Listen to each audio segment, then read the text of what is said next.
everyone, welcome back to CMAS Academy and welcome to KSET classes. So already 2 videos anna post ಮಾಡಿದ್ದೇನೆ regarding teaching aptitude. ನಿಮಗೆ ಗೊತ್ತಿದೆ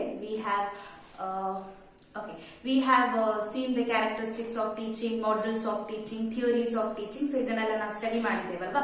so ಈ ವಿಡಿಯೋದಲ್ಲಿ ಒಂದು over all ಆಗಿ ನಾವು ಫಿನಿಶ್ ಮಾಡಿ ಬಿಡೋಣ ಟೀಚಿಂಗ್ ಆಪ್ಟಿಟ್ಯೂಡ್ ಅನ್ನ. ನಂತರ next video I will be posting for commerce. Okay, of course paper 1 ಕೂಡ ಕಂಟಿನ್ಯೂ ಮಾಡ್ತೇನೆ, ಬಟ್ ಅದ್ರ ಜೊತೆಗೆ ಕಾಮರ್ಸ್ ಅನ್ನು ಕೂಡ ಇವತ್ತೇ ಸ್ಟಾರ್ಟ್ ಮಾಡಿ ಬಿಡ್ತೇನೆ. ಯಾಕಂದ್ರೆ ತುಂಬಾ ಆಸ್ಪಿರೆಂಟ್ಸ್ ಕೇಳ್ತಾ ಇದ್ದೀರಾ, from 10-12 days you are asking why you are not posting videos on commerce.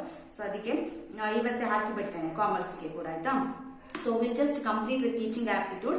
Now all those who have taken the study material from me, you can just refer the notes. ಯಾಕಂದ್ರೆ ಅದರಿಂದಾನೇ ನೋಡ್ಕೊಂಡು ನಾನು videos ಅಲ್ಲಿ ಹೇಳ್ತಾ ಹೋಗ್ತೇನೆ.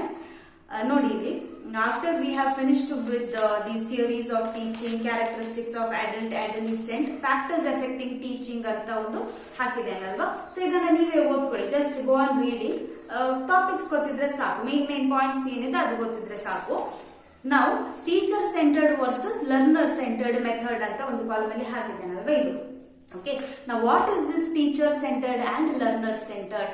Teacher centred ಅಂತ ಹೇಳಿದ್ರೆ ಇಲ್ಲಿ ಪ್ರಮುಖ ಪಾತ್ರ ಯಾರದ್ದಾಗಿರ್ತದೆ? ಟೀಚರ್ ಇದ್ದಾಗಿರುತ್ತೆ. ಓಕೆ, ಸೊ ಟೀಚರ್ ಸೆಂಟರ್ಡ್ ಅಂತ ಹೇಳಿದ್ರೆ the role of teacher is more active here. ನಾವು where it will be used more in teaching small children. ಸಣ್ಣ ಮಕ್ಕಳಿಗೆ ನಾವು ಪಾಠ ಮಾಡುವಾಗ ಟೀಚರ್ ನ ರೋಲ್ ತುಂಬಾ ಆಕ್ಟಿವ್ ಆಗಿರುತ್ತೆ ಅಲ್ವಾ. So all the curriculum or syllabus will be designed by the teacher only. ಏನ್ ಪಾಠ ಮಾಡಬೇಕು, ಹೇಗೆ ಕಲಿಸಬೇಕು ಎಲ್ಲವನ್ನ ಕೂಡ ಟೀಚರೇ ಡಿಸೈನ್ ಮಾಡ್ತಾರೆ. ಸೊ ಅವರ ಪಾತ್ರ ಇಲ್ಲಿ ಹೆಚ್ಚಾಗಿರ್ತದೆ. If you see here in the basis of communication and all, here the children are hesitant to communicate with the teacher. ಸಣ್ಣ ಮಕ್ಕಳು ಅಷ್ಟೊಂದು ಫ್ರೀ ಆಗಿ ಟೀಚರ್ ಹತ್ರ ಮಾತಾಡೋದಿಲ್ಲ ಅಲ್ವಾ. ಸೊ ಟೀಚರ್ ಸೆಂಟರ್ಡ್ ಹೆಚ್ಚಾಗಿ ಯೂಸ್ ಆಗುವಂತದ್ದು ಫಾರ್ ಪೆಡಗಾಜಿ. ನಾವು ಮಾಡೆಲ್ಸ್ ಆಫ್ ಲರ್ನಿಂಗ್ ಅಲ್ಲಿ ನೋಡಿದ್ದೇವೆ, ಮಾಡೆಲ್ಸ್ ಆಫ್ ಟೀಚಿಂಗ್ ಅಲ್ಲಿ ನೋಡಿದ್ದೇವೆ, ಪೆಡಗಾಜಿ, ಆಂಡ್ರಗಾಜಿ ಮತ್ತು heutagogy. So pedagogy is related to small children. So teacher centred ಅಂತ ಹೇಳಿದ್ರೆ basically it is related to pedagogy. Regarding the study material, ನಾನು last ವಿಡಿಯೋದಲ್ಲಿ ನಿಮಗೆ ಹೇಳಿದ್ದೇನೆ, I have kept very affordable price also. And ಕೆಲವರು ಕೇಳ್ತಾ ಇದ್ದಾರೆ ಫಸ್ಟ್ PDF ಅಲ್ಲಿ ಎಷ್ಟಿದೆ, ಸೆಕೆಂಡ್ PDF ಅಲ್ಲಿ ಎಷ್ಟು ಪೇಜಸ್ ಇದೆ. So let me tell you, first PDF ಅಲ್ಲಿ 97 ಪೇಜಸ್ ಇದೆ, ಸೆಕೆಂಡ್ PDF ಅಲ್ಲಿ ದಟ್ ಇಸ್ ಕಾಮರ್ಸ್ PDF ಅಲ್ಲಿ 200 ಪೇಜಸ್ ಇದೆ, ಆಯ್ತಾ. ಅಂಡ್ ಡೋಂಟ್ ವರಿ, ತುಂಬಾ ಮೆಸೇಜಸ್ ಬರ್ತಾ ಇದೆ ಈಗಲೂ. I am seeing here lot of messages are coming. Once I finish the video I will send you and be patient. ಯಾಕಂದ್ರೆ ತುಂಬಾ ಮೆಸೇಜಸ್ ಬರ್ತಾ ಇದೆ. It's not very easy to send the PDFs or to all of them all together. So ಹಾಗಾಗಿ ಒಂದು ಸ್ವಲ್ಪ wait ಮಾಡಿ. Maximum ಒಂದು 30 minutes, ಅದಕ್ಕಿಂತ ಹೆಚ್ಚು ವೇಟ್ ಮಾಡಿಸಲ್ಲ. Before that I will send all of the PDFs. So just be a little patient with me. Okay, fine. So I was talking about teacher centered. So this is basically for pedagogy. ಸಣ್ಣ ಮಕ್ಕಳಿಗೆ teachers ನ role active ಆಗಿರುತ್ತೆ. And there is less engagement between students and teachers. ಯಾಕಂದ್ರೆ ತುಂಬಾ interactions ಇರೋದಿಲ್ಲ. ನೀವು ನೋಡಿದಿರಾ, first standard second standard ಮಕ್ಕಳಿಗೆ ಏನ್ ಇಂಟರಾಕ್ಷನ್ ಇರುತ್ತೆ? ಟೀಚರೇ ಪಾಠ ಮಾಡ್ತಾ ಹೋಗ್ತಾರೆ and often the class is boring. So all these points I have written here. Then learner centered methods ಅಲ್ಲಿ ನೀವು ನೋಡಿದ್ರೆ definitely the focus is more on the student ಅಲ್ವಾ. ಸೊ ಸ್ಟೂಡೆಂಟ್ಸ್ ಏನ್ ಬೇಕು ಅದನ್ನ ನಾವು ಕಲಿಸ್ತೇವೆ. ಜಸ್ಟ್ ಲೈಕ್ ದಿಸ್, ಆಸ್ಪಿರೆಂಟ್ಸ್ ಗಳಿಗೆ ಪಾಠ ಮಾಡುವಾಗ ನಿಮಗೆ ಏನ್ ಬೇಕು ಅದನ್ನ ನಾವು ಪಾಠ ಮಾಡಬೇಕಲ್ಲ. ನಾವೇನ್ ಕಲಿಸ್ತೇವೆ that is not important. What you want that we have to teach. So learner centred ಅಲ್ಲಿ the focus is more on the students and students have some choice of the topic. So students topic ಅನ್ನ select ಮಾಡಬಹುದು. ನಂತರ students evaluate their own learning, instructor also evaluates. Student ಕೂಡ ಅವರ performance ಅನ್ನ evaluate ಮಾಡ್ತಾರೆ. ಈಗ ನೋಡಿ, ನೀವು ಕೂಡ ನೋಡಿ KSET ಎಷ್ಟು ಸಿಲೆಬಸ್ ಅನ್ನ ಕಂಪ್ಲೀಟ್ ಮಾಡ್ತಾ ಇದ್ದೀರಾ ಅಂತ ನೀವು ಕೂಡ ಇವ್ಯಾಲ್ಯೂಯೇಟ್ ಮಾಡ್ತೀರಾ, ನಾನು ಕೂಡ ಇವ್ಯಾಲ್ಯೂಯೇಟ್ ಮಾಡ್ತಾ ಇರ್ತೇನೆ ಅಲ್ವಾ. So students evaluate their own learning and instructor also evaluates. Now here the teacher does not answer all the questions of the students, but he acts as an information resource. But teacher centered teaching ಅಲ್ಲಿ ಪೆಡಗಾಜಿಗೆಲ್ಲ ನಾವು teach ಮಾಡುವಾಗ, ಅಂದ್ರೆ ಸಣ್ಣ ಮಕ್ಕಳಿಗೆ teach ಮಾಡುವಾಗ, there all the questions of the children has to be answered by the teacher only. ಆದ್ರೆ learner centered methods ಅಲ್ಲಿ ಎಲ್ಲಾ ಆನ್ಸರ್ಸ್ ಗಳನ್ನ ಟೀಚರೇ ಅಥವಾ ಎಲ್ಲಾ ಪ್ರಾಬ್ಲಮ್ಸ್ ಗಳನ್ನ ಟೀಚರೇ ಸಾಲ್ವ್ ಮಾಡ್ಬೇಕಂತ ಏನಿಲ್ಲ. ಸ್ಟೂಡೆಂಟ್ಸ್ ಕೂಡ ಅವರ ಪ್ರಯತ್ನವನ್ನ ಮಾಡಬೇಕಾಗತ್ತೆ. Here the teachers role is only as a information resource. Okay, informations ಅನ್ನ ಅಥವಾ ಗೈಡೆನ್ಸ್ ಅನ್ನ ಪ್ರೊವೈಡ್ ಮಾಡುವಂತದ್ದು. ಸೊ ಈ ಪಾಯಿಂಟ್ಸ್ ಅನ್ನ ನೆನ್ಪಿಟ್ಕೊಳ್ಳಿ. ಯಾಕೆಂದ್ರೆ ನಿಮ್ಗೆ ಗೊತ್ತಿದೆ MCQs ಅಲ್ಲಿ ಡೈರೆಕ್ಟ್ ಕ್ವೆಶ್ಚನ್ಸ್ ಏನಿರಲ್ಲ. There are very less chances of getting direct questions. ಹೆಚ್ಚಾಗಿ ಸ್ಟೇಟ್ಮೆಂಟ್ ಬೇಸ್ಡ್ ಕ್ವೆಶನ್ಸ್ ಇರುವಂತದ್ದು. ಹಾಗಾಗಿ concept understanding becomes very important. So I hope you understood what is teacher centred, what is learner centred. Okay, simple ಇದೆ, questions ಅನ್ನ ಅರ್ಥ ಮಾಡ್ಕೊಳ್ಳಿ ಅಷ್ಟೇ. ನಾವು next ನಾನು ಆಫ್ಲೈನ್ ಮತ್ತು ಆನ್ಲೈನ್ ಮೆಥಡ್ಸ್ ನ ಬಗ್ಗೆ ನೋಟ್ಸ್ ಹಾಕಿದ್ದೇನೆ. So you can just read it. Okay, Swayam ಇದೆ, ಸ್ವಯಂ ಪ್ರಭಾ ಇದೆ, ಎಲ್ಲ factual information. Just go through it. And again, very important from which the question can be framed is types of evaluation. ನೋಡಿ ಇಲ್ಲಿದೆ types of evaluation. So ಇದರಲ್ಲೂ ಕೂಡ 2 types of evaluation ನ ಬಗ್ಗೆ correct ಆಗಿ ಗೊತ್ತಿರಬೇಕು. ಒಂದು ಫಾರ್ಮೇಟಿವ್ ಇವ್ಯಾಲ್ಯೂಯೇಷನ್, ಇನ್ನೊಂದು ಸಮ್ಮೇಟಿವ್ ಇವ್ಯಾಲ್ಯೂಯೇಷನ್. ಸೊ ಇದರಿಂದ ಲಾಸ್ಟ್ ಇಯರ್ ಕೆಸೆಟ್ ಗೆ ಕೂಡ ಪ್ರಶ್ನೆ ಬಂದಿದೆ. I will show you the question also. Formative evaluation ಅಂತ ಹೇಳಿದ್ರೆ ಏನು? Formative evaluation means continuous evaluation of a student. ನೋಡಿ, ನಾವು ಯೂನಿಟ್ ಟೆಸ್ಟ್ ಗಳನ್ನ ಕಂಡಕ್ಟ್ ಮಾಡ್ತೇವೆ, ಸೆಮಿನಾರ್ ಅಥವಾ ಅಸೈನ್ಮೆಂಟ್ಸ್ ಗಳನ್ನ ಕೊಡ್ತೇವೆ ಮಕ್ಕಳಿಗೆ. ಯಾಕೆ ಕೊಡ್ತೇವೆ? ಎಷ್ಟು ನಾವು ಪಾಠ ಮಾಡಿದ್ದೇವೆ ಅದನ್ನ ಎಷ್ಟು ಅರ್ಥ ಮಾಡ್ಕೊಂಡಿದ್ದಾರೆ ಅಂತ ತಿಳಿದುಕೊಳ್ಳಿಕ್ಕೆ ನಾವು ಮಾಡ್ತೇವಲ್ವಾ.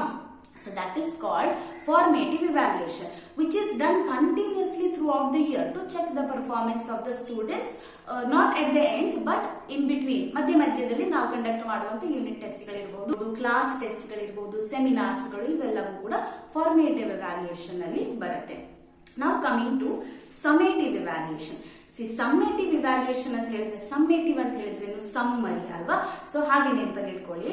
ಸಮ್ಮೇಟಿವ್ ಇವ್ಯಾಲ್ಯೂಯೇಷನ್ ಅಂತ ಹೇಳಿದ್ರೆ which is conducted at the end of the year. ಕೊನೆಗೆ ಫೈನಲಿ ನಾವು ಏನ್ ಎಕ್ಸಾಮ್ ಅನ್ನ ಕಂಡಕ್ಟ್ ಮಾಡ್ತೇವೆ, ಸೆಮಿಸ್ಟರ್ ಎಕ್ಸಾಮ್ ಇರಬಹುದು, ಆನ್ಯುವಲ್ ಎಕ್ಸಾಮಿನೇಷನ್ಸ್ ಇರಬಹುದು, ಬೋರ್ಡ್ ಎಕ್ಸಾಮಿನೇಷನ್ಸ್ ಇರಬಹುದು, ಇದೆಲ್ಲ ಸಮ್ಮೇಟಿವ್ ಇವ್ಯಾಲ್ಯೂಯೇಷನ್ ಅಲ್ಲಿ ಬರುತ್ತೆ. ನಂತರ ಡಯಾಗ್ನಾಸ್ಟಿಕ್ ಇವ್ಯಾಲ್ಯೂಯೇಷನ್. ಡಯಾಗ್ನಾಸ್ಟಿಕ್ ಇವ್ಯಾಲ್ಯೂಯೇಷನ್ ಯಾವಾಗ ನಾವು ಮಾಡ್ತೇವೆ ಅಂತ ಹೇಳಿದ್ರೆ, whenever we know that there is a problem, ಏನೋ ಒಂದು ಪ್ರಾಬ್ಲಮ್ ಇದೆ ಫಾರ್ ಅ ಸ್ಟೂಡೆಂಟ್ ಅಂತ ಗೊತ್ತಾದಾಗ ಆವಾಗ ಆ ಪ್ರಾಬ್ಲಮ್ ಅನ್ನ ಡಯಾಗ್ನೈಸ್ ಮಾಡ್ಲಿಕ್ಕೆ we conduct the diagnostic evaluation. For example, ಕೆಲವು ಮಕ್ಕಳಿಗೆ ಡಿಸ್ಲೆಕ್ಸಿಯಾ ಇರಬಹುದು. What is dyslexia? That is the disorder of reading ಅಲ್ವಾ. ಪದಗಳನ್ನ ಓದ್ಲಿಕ್ಕೆ ಆಗ್ತಾ ಇಲ್ಲ, ವರ್ಡ್ಸ್ ಗಳನ್ನ ಮ್ಯಾಚ್ ಮಾಡ್ಲಿಕ್ಕೆ ಓದ್ಲಿಕ್ಕೆ ಆಗ್ತಾ ಇಲ್ಲ. ತಾರೆ ಜಮೀನ್ ಪರ್ ಪಿಕ್ಚರ್ ಅನ್ನ ನೀವೆಲ್ಲ ನೋಡಿರ್ಬಹುದು.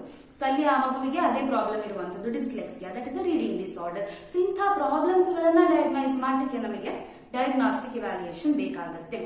ಗೊತ್ತಾಯ್ತು? Now, 2 more things you have to know here: norm referenced evaluation and criterion referenced evaluation. Now, norm referenced evaluation ಅಲ್ಲಿ ಏನಾಗುತ್ತೆ ಅಂತ ಹೇಳಿದ್ರೆ, we get the marks or the scores in percentile basis. Percentile basis ಅಂತ ಹೇಳಿದ್ರೆ ಒಬ್ಬನಿಗೆ compare ಮಾಡಿದಾಗ ಇನ್ನೊಬ್ಬ ಯಾವ ರ್ಯಾಂಕ್ ಅಲ್ಲಿ ಇದೆ ಅಂತ ನಾವು ಚೆಕ್ ಮಾಡ್ತೇವಲ್ವಾ, that is norm referenced evaluation. For example, KSET examination ಗಳ ರಿಸಲ್ಟ್ ಕೂಡ ಅದೇ ರೀತಿ ಬರುವಂತದ್ದು. ಸೊ ಒಬ್ಬನಿಗೆ ಕಂಪೇರ್ ಮಾಡಿದಾಗ ನಿಮ್ಮ ಸ್ಕೋರ್ ಹೇಗಿದೆ ಅದನ್ನ ನೋಡ್ಕೊಂಡು ಕಟ್ ಆಫ್ ಡಿಸೈಡ್ ಆಗುತ್ತೆ. UGC ನೆಟ್ ಎಕ್ಸಾಮ್ ಕೂಡ ಹಾಗೆ. ಮತ್ತೆ ಪಬ್ಲಿಕ್ ಎಕ್ಸಾಮಿನೇಷನ್ಸ್ ಗಳನ್ನ ಕಂಡಕ್ಟ್ ಮಾಡ್ತಾರಲ್ವಾ, IAS ಇರ್ಬೋದು, KS ಇರ್ಬೋದು. ಸೊ ಎಲ್ಲವೂ ಕೂಡ ಈ ಇವ್ಯಾಲ್ಯೂಯೇಷನ್ ಗಳು, ಈ ಎಕ್ಸಾಮ್ ನ ಇವ್ಯಾಲ್ಯೂಯೇಷನ್ ಗಳು ನಡೆಯುವಂತದ್ದು norm referenced evaluation. Second one is criterion referenced evaluation. So criterion referenced evaluation ಅಲ್ಲಿ ನಾರ್ಮಲ್ ಆಗಿ ಪರ್ಸೆಂಟೇಜ್ ಅಲ್ಲಿ ನಾವು ಏನ್ ಮಾರ್ಕ್ಸ್ ಅನ್ನ ಕೊಡ್ತೇವೆ, ಆಲ್ರೆಡಿ ಪ್ರೀ ಡಿಫೈನ್ಡ್ ಸ್ಟ್ಯಾಂಡರ್ಡ್ಸ್ ಇರುತ್ತೆ, ಗ್ರೇಡ್ಸ್ ಗಳನ್ನ ಕೊಡ್ತೇವಲ್ವಾ ಮಕ್ಕಳಿಗೆ. A+ ಇರ್ಬೋದು, CBSE ಅಲ್ಲೆಲ್ಲ ಸ್ಕೋರ್ಸ್ ಇರುತ್ತೆ. So this is all criterion referenced evaluation. Confuse ಆಗ್ತಾ ಇದ್ರೆ ಇನ್ನೊಮ್ಮೆ ಹೇಳ್ತೇನೆ, ನಾರ್ಮ್ ರೆಫರೆನ್ಸ್ಡ್ ಇವ್ಯಾಲ್ಯೂಯೇಷನ್ ಅಲ್ಲಿ ನಾವು ಕ್ಯಾಂಡಿಡೇಟ್ಸ್ ಗಳನ್ನ ಕಂಪೇರ್ ಮಾಡ್ತೇವೆ. ಒಬ್ಬನಿಗೆ ಕಂಪೇರ್ ಮಾಡಿದಾಗ ಇನ್ನೊಬ್ಬನ ಸ್ಕೋರ್ ಎಷ್ಟಿದೆ ಅದನ್ನ ನೋಡ್ಕೊಂಡು ನಂತರ ಕಟ್ ಆಫ್ ಅನ್ನ ಡಿಸೈಡ್ ಮಾಡ್ತಾರೆ. So public examinations are an example of norm referenced criterion. ಅದೇ ರೀತಿ ಕ್ರೈಟೀರಿಯನ್ ರೆಫರೆನ್ಸ್ಡ್ ಇವ್ಯಾಲ್ಯೂಯೇಷನ್ ಅನ್ನ ನೋಡೋದಿದ್ರೆ, ನಮ್ಮ ಸಾಮಾನ್ಯವಾಗಿ ನಾವು ಕಾಲೇಜಸ್ ಗಳಲ್ಲಿ, ಸ್ಕೂಲ್ಸ್ ಗಳಲ್ಲಿ ನಾವು ಕಂಡಕ್ಟ್ ಮಾಡುವಂತ ಎಕ್ಸಾಮಿನೇಷನ್ ನಂತರ ಅವರಿಗೆ ಪರ್ಸೆಂಟೇಜ್ ಕೊಡ್ತೇವೆ, ಗ್ರೇಡ್ಸ್ ಗಳ ಮೂಲಕ ಅವರಿಗೆ ಮಾರ್ಕ್ಸ್ ಅನ್ನ ಕೊಡ್ತೇವಲ್ವಾ. From that, what we are doing, we can compare the score of one student and another student. That is criterion referenced evaluation. So ಈ evaluation concept ಅನ್ನ ಚೆನ್ನಾಗಿ ಓದ್ಕೊಳ್ಳಿ, ಇದರಿಂದ ಕೂಡ ಕ್ವೆಶ್ಚನ್ಸ್ ಬರುತ್ತೆ ಅಂತ ಹೇಳಿದೆ ನಾನು. ಸೊ ಫಾರ್ಮೇಟಿವ್ ಇವ್ಯಾಲ್ಯೂಯೇಷನ್ ಗೊತ್ತಿರಬೇಕು, diagnostic evaluation, summative evaluation, norm referenced evaluation and criterion referenced evaluation. So ಇಷ್ಟು ಸಾಕು for teaching aptitude. Next will continue with the research aptitude for paper 1 and paper 2 ಕೂಡ ಸ್ಟಾರ್ಟ್ ಮಾಡ್ತೇನೆ. So okay, that is for today's video. Before we complete, I'll give you one question: how to solve assertion and reasoning questions. Most of your PG students first time KCET ಅಥವಾ net exam ಗಳನ್ನ attempt ಮಾಡುವವರಿಗೆ ಇದು ತುಂಬಾ ವಿಚಿತ್ರ ಅಂತ ಅನಿಸಬಹುದು. So ಅದರ ಬಗ್ಗೆ ನಾನು ಹೇಳ್ತೇನೆ. ಹಿಂದಿನ ವಿಡಿಯೋದಲ್ಲಿ ಕೂಡ ನಾನು ಹೇಳಿದೆ, I will tell about assertion reasoning. Now if you see this question, okay, look at this question. ಇಲ್ಲಿ ಏನು ಕೊಟ್ಟಿದ್ದಾರೆ? assertion A, all teaching should aim at ensuring learning. Okay, so assertion ಅಂತ ಕೊಟ್ಟಿದ್ದಾರೆ. ಏನು ಎಸರ್ಷನ್ ಅಂತ ಹೇಳಿದ್ರೆ, ಎಸರ್ಷನ್ ಅಂತ ಹೇಳಿದ್ರೆ ಇಟ್ ಈಸ್ ಅ ಸ್ಟೇಟ್ಮೆಂಟ್ ಸತ್ಯವೋ ಅಥವಾ ಸುಳ್ಳು ಅಂತ ನೀವು ಡಿಸೈಡ್ ಮಾಡಬೇಕು. They are just given a statement, ಒಂದು promises. Okay, so that's an assertion. ನಾವು ರೀಸನ್ ಕೊಟ್ಟಿದ್ದಾರೆ, ಮೇಲೆ ಏನ್ ಸ್ಟೇಟ್ಮೆಂಟ್ ಅನ್ನ ಕೊಟ್ಟಿದ್ದಾರೆ ಅಥವಾ ಅಸರ್ಷನ್ ಅನ್ನ ಕೊಟ್ಟಿದ್ದಾರೆ ಅದಕ್ಕೆ ರೀಸನ್ ಅನ್ನ ಕೊಟ್ಟಿರುವಂತದ್ದು. All learning results from teaching. ನಾವು ಇಂಥ ಕೇಸಸ್ ಅಲ್ಲಿ ನೀವು ಏನ್ ಮಾಡಬೇಕು, first you have to examine the two statements individually. ಎರಡು ಸ್ಟೇಟ್ಮೆಂಟ್ಸ್ ಗಳನ್ನ ಇಂಡಿವಿಜುವಲಿ ಎಕ್ಸಾಮಿನ್ ಮಾಡಿ ನೋಡಿ whether it is true. Okay, that is the first work you have to do. ನಾವು will see first one assertion ಏನ್ ಕೊಟ್ಟಿದ್ದಾರೆ. All teaching should aim at ensuring learning. Is it true? ಎಲ್ಲಾ ಶಿಕ್ಷಣವು ಕಲಿಕೆಯನ್ನ ಒಳಗೊಂಡಿರಬೇಕು ಅಥವಾ ಕಲಿಕೆಗೆ ಇಂಪಾರ್ಟೆನ್ಸ್ ಅನ್ನ ಕೊಡಬೇಕು ಅಂತ ಹೇಳಿದ್ದಾರೆ. ಹೌದಾ, ಇದು ನಿಜವಾ? ನಾವು ಯಾಕೆ ಟೀಚ್ ಮಾಡ್ತೇವೆ? ಸೊ ದಟ್ ಸ್ಟೂಡೆಂಟ್ಸ್ ಲರ್ನ್ ಅಲ್ವಾ, they learn some concept. So is this statement true? Yes, it is true. ನಾವು go to the reason. Reason ನೋಡ್ಕೊಳ್ಳಿ. ಈಗ ಕನೆಕ್ಟ್ ಮಾಡ್ಲಿಕ್ಕೆ ಹೋಗ್ಬೇಡಿ, ಎರಡನ್ನ ಕೂಡ ಇಂಡಿವಿಜುವಲ್ ಆಗಿ ಇದನ್ನ ನೋಡಿ ವೆದರ್ ಇಟ್ ಇಸ್ ಟ್ರೂ. ನಾವು ರೀಸನ್ ಏನ್ ಕೊಟ್ಟಿದ್ದಾರೆ, all learning results from teaching. ಅಂದ್ರೆ ಎಲ್ಲಾ ಕಲಿಕೆಯೂ ಕೂಡ ಟೀಚಿಂಗ್ ನಿಂದಲೇ ಬರುತ್ತೆ ಅಂತ ಹೇಳಿದ್ದಾರೆ. ನಾವು is it true? You have to think, is it true? No. ಯಾಕೆ ಅಂತ ಹೇಳಿದ್ರೆ, ಹಾಗಿರ್ತಿದ್ರೆ there are so many people who are illiterate. Schools ಗೆ ಹೋಗ್ಲಿಲ್ಲ, ಅವರೆಲ್ಲ ಎಜುಕೇಶನ್ ಅನ್ನ ಪಡ್ಕೊಳ್ಳಿಲ್ಲ, ಟೀಚಿಂಗ್ ಅನ್ನ ಪಡ್ಕೊಳ್ಳಿಲ್ಲ, ಆದ್ರೂ ಕೂಡ ಅವರಿಗೆ ನಾಲೆಜ್ ಇಲ್ವಾ? Haven't they learn anything? Right? They have learned. So, ಹಾಗಿದ್ರೆ all learning results from teaching is not a true statement. Correct? Assertion correct ಇದೆ, ಆದ್ರೆ reason correct ಇಲ್ಲ. Second statement is not true. So, what will be your answer now? Codes ಏನೆಲ್ಲ ಕೊಟ್ಟಿದ್ದಾರೆ. Both A and R are true and R is the correct explanation of A. A is correct but R is not true ಅಲ್ವಾ? So ಹಾಗಾಗಿ first option ಅಲ್ಲಿ eliminate ಆಯ್ತು. Second option ನೋಡಿ, both A and R are true but R is not the correct explanation of A. ಇದು ಕೂಡ correct ಆಗಲ್ಲ, ಯಾಕೆಂದ್ರೆ A is true but R is false ಅಲ್ವಾ? ಸಿ ಆಪ್ಷನ್ ನೋಡಿ, A is true but R is false. So this is our correct option. ಗೊತ್ತಾಯ್ತಲ್ವ? This is how you have to solve the assertion and reasoning. So again ಇದಕ್ಕೆ concept understanding ಇದ್ರೆ ನೀವು ಆರಾಮಾಗಿ solve ಮಾಡಬಹುದು. So ಈ assertion is correct and reasoning is false. So option C is the correct answer. Alright, so this is about assertion and reasoning. So that was all for teaching aptitude. If it is possible for me to make more videos, ನಾನು MCQs ಗಳನ್ನ ಕೂಡ ಹಾಕ್ತೇನೆ. But ಇಲ್ಲದಿದ್ರೆ WhatsApp group ಅನ್ನ ಹೇಗೂ create ಮಾಡಿದ್ದೇನೆ. From tomorrow will be starting with this WhatsApp group also. ಅಲ್ಲಿ ಕೂಡ ನೀವು ಟೆಸ್ಟ್ ಗಳನ್ನ, MCQ ಟೆಸ್ಟ್ ಗಳನ್ನ ತಗೊಂಡು ನಿಮ್ಮ ಪರ್ಫಾರ್ಮೆನ್ಸ್ ಅನ್ನ ನೀವು ಮೆಷರ್ ಮಾಡಬಹುದು. ಆಯ್ತಾ? So I'll see you in the next video with the commerce class. Thank you so much for watching. If you're finding this video series useful, please give this video a like. And case preparation ಮಾಡ್ತಾ ಇರುವಂತಹ ನಿಮ್ಮ colleagues ಜೊತೆ ಅಥವಾ ನಿಮ್ಮ friends ಜೊತೆ ಕೂಡ ನೀವು ಈ ವಿಡಿಯೋವನ್ನ ಶೇರ್ ಮಾಡಿ ಅಂತ ಕೇಳ್ಕೊಳ್ತೇನೆ. ಅದೇ ರೀತಿ ಸ್ಟಡಿ ಮಟೀರಿಯಲ್ ಅನ್ನ ಬಯಸುವವರು ದಯವಿಟ್ಟು ಈ ವಾಟ್ಸ್ಆಪ್ ನಂಬರ್ಗೆ ಕಾಂಟ್ಯಾಕ್ಟ್ ಮಾಡಿ and make the payment, send the screenshot and you can collect the PDFs from there. Thank you so much for watching. Again, I'll see you in the next video. Till then, take care. Bye. Namaste.